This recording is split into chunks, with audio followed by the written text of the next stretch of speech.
Hello बच्चों, the question says let k be an integer such that the triangle with vertices k minus 3k, 5k and minus k2 has area 28 square units. Then the orthocenter of the triangle is at point 2 minus 1 by 2 and 1 3 by 4, 1 and minus 3 by 4, 2 and 1 by 2. So for this question, we are using key concept, that is area of triangle. So area of triangle in determinant method is given by half of x1 x2 x3 coefficients and y1 y2 and y3 coordinates and यहाँ पर 1 1 1. This is equals to area of triangle. So determinant method से ऐसे area of triangle लिखा जाता है. अब यहाँ पर आपके पास जो कोऑर्डिनेट्स है वो गिवन है. तो हाफ ऑफ x1 है आपके पास k, x2 is 5, x3 is minus k. यहाँ पर आ गया आपके पास y1. तो y1 अगर देखें तो y1 is minus 3k, then k और यहाँ पर आ गया 2, then 1 1 1 is equals to area of triangle is 28 given है. अब यहाँ पर ये हाफ इधर जाके मल्टीप्लाई हो जाएगा, तो ये हो गया आपके पास, यहाँ पर आ जाएगा आपके पास k5 minus k and this is minus 3k 2 and 1 1 1. यहाँ पर आ गया आपके पास इक्वल्स टू 56. अब जब इसे रो 1 के अलोंग एक्सपेंड करेंगे तो ये हो जाएगा आपके पास k ब्रैकेट, यहाँ पर ये वाला कॉलम एंड ये वाला रो स्किप कर दिया, तो k को 1 से मल्टीप्लाई करेंगे k माइनस 2 आ जाएगा. तो यहाँ पर आ गया आपके पास k minus 2, then minus of, ये होता है आपका plus, then minus, then plus. तो माइनस यहाँ पर भी है, तो माइनस माइनस प्लस 3k आ जाएगा और यहाँ आ जाएगा आपके पास 5 एंड प्लस k हो जाएगा. यहाँ से हो जाएगा आपके पास 5 माइनस माइनस माइनस प्लस हो गया, तो 5 प्लस k हो गया. यहाँ पर हो जाएगा आपके पास देन 1, यहाँ पर आ गया आपके पास प्लस 1 और इसको सॉल्व करेंगे तो ये हो गया 5 2 10 प्लस k स्क्वायर. तो यहाँ आ गया आपके पास 10 plus k square is equals to, यहाँ पर ये आपके पास हो जाएगा प्लस माइनस 56. मॉड हटाएंगे तो ये प्लस माइनस 56 हो जाएगा. अब इसको जब हम सिंप्लीफाई करेंगे so this will be equals to k square minus 2k plus 3 5 15k और ये हो जाएगा आपके पास 3k स्क्वायर. ठीक है, ये आपके पास है 15k, 3k square plus 10 plus k square is equals two plus minus का 56.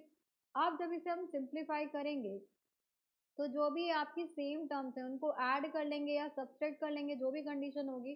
तो k square plus 3k square this will B 4k square and यहाँ पर माइनस 2k है, ये आपके पास 15k है. तो देखो 3 4 4 एंड 1 5, तो यहाँ से आपकी वैल्यू आएगी 5k स्क्वायर.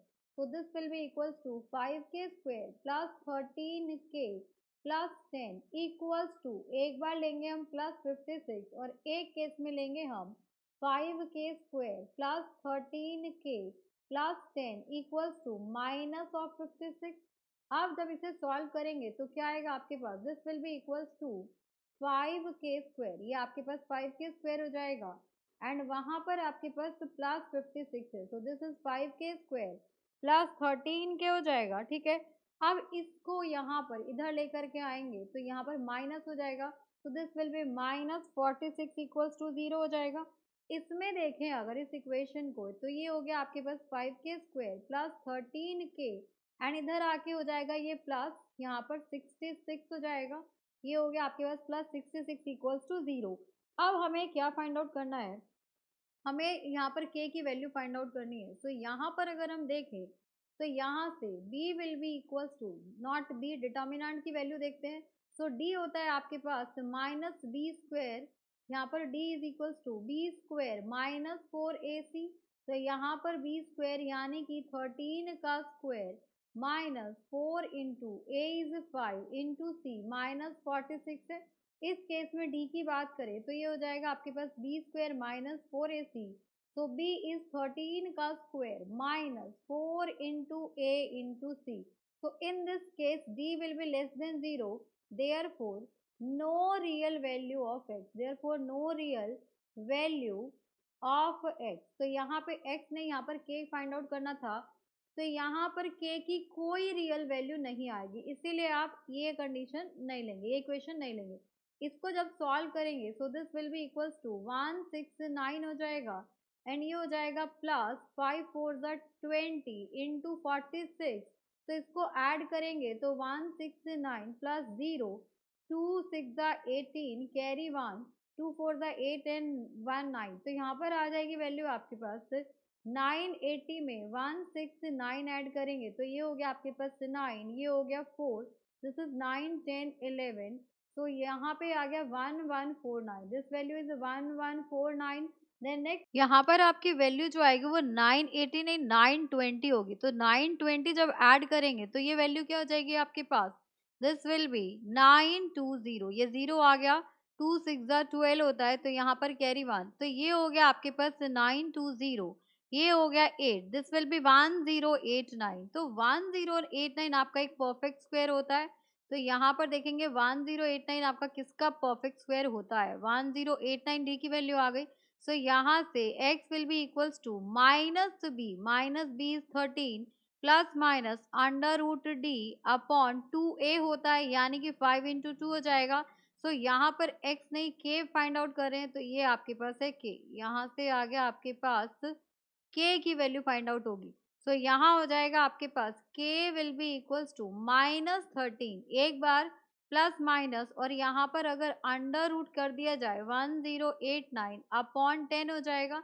ये जो है आपका 33 का परफेक्ट स्क्वायर है। सो -13 प्लस -33 अपॉन 10 हो जाएगा। अब k की दो वैल्यूज होंगी, k is equals to -13 -33 divided by 10, एक के हो जाएगा आपके पास -13 प्लस 33 डिवाइडेड बाय 10। सो यहाँ से आ गया आपके पास 20 डिवाइडेड बाय 10, तो k की वैल्यू आ गई 2।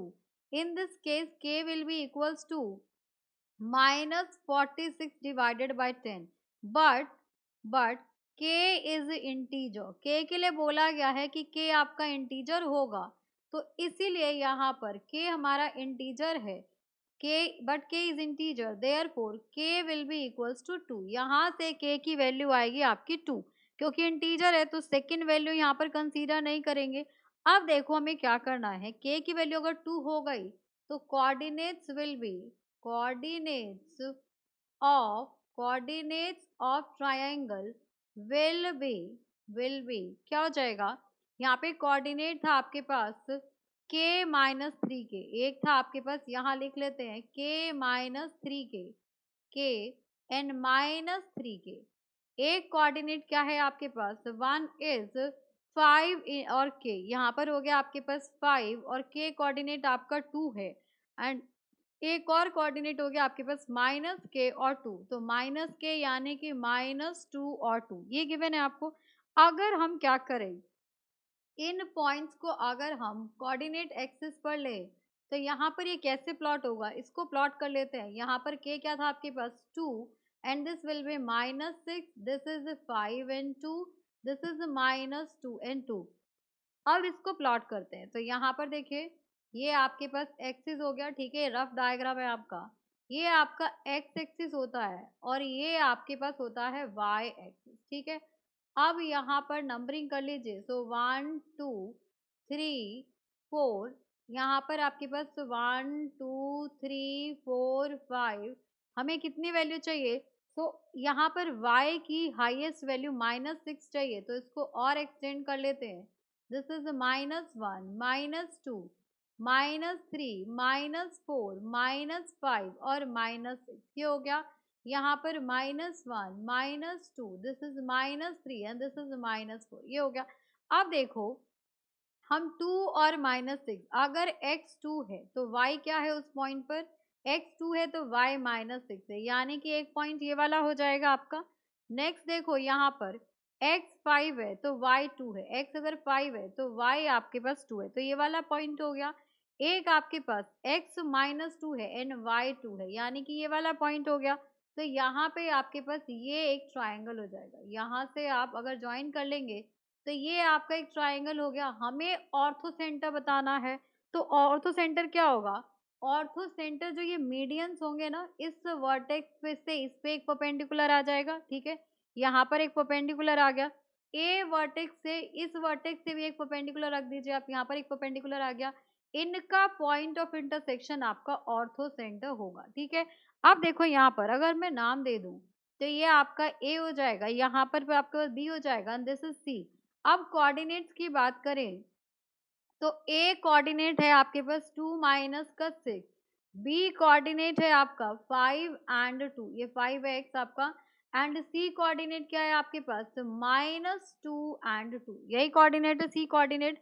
अब अगर हम एल्टीट्यूड की इक्वेशन निकाल ले वर्टेक्स 1 से, ये आपके पास वर्टेक्स ए है, so equation equation of altitude equation of altitude from vertex A, so vertex A से इक्वेशन लिखे तो that will be y minus, ये आपके पास -6 है तो माइनस माइनस प्लस 6 हो जाएगा, बिकॉज इक्वेशन ऑफ लाइन क्या होती है वो देख लीजिए, equation of line is y minus y1 is equals to m x minus of x1, तो यही सब्स्टिट्यूट करेंगे यहाँ पर, m क्या हो जाएगा आपके पास, m will be y2 minus y1 हो जाएगा, तो यहाँ पर आपके पास 2 है एन, सॉरी यहाँ पर आपके पास क्या हो जाएगा, अगर हम यहाँ पर वर्टेक्स निकाले यहाँ पर देखो इसका हम वो निकाल सकते हैं, इसके हम m की वैल्यू निकाल सकते हैं, तो इस लाइन का अगर m देखा जाए तो वो क्या हो जाएगा y2 माइनस का y1, तो यहाँ पर 2 माइनस का 2, ये हो गया आपके पास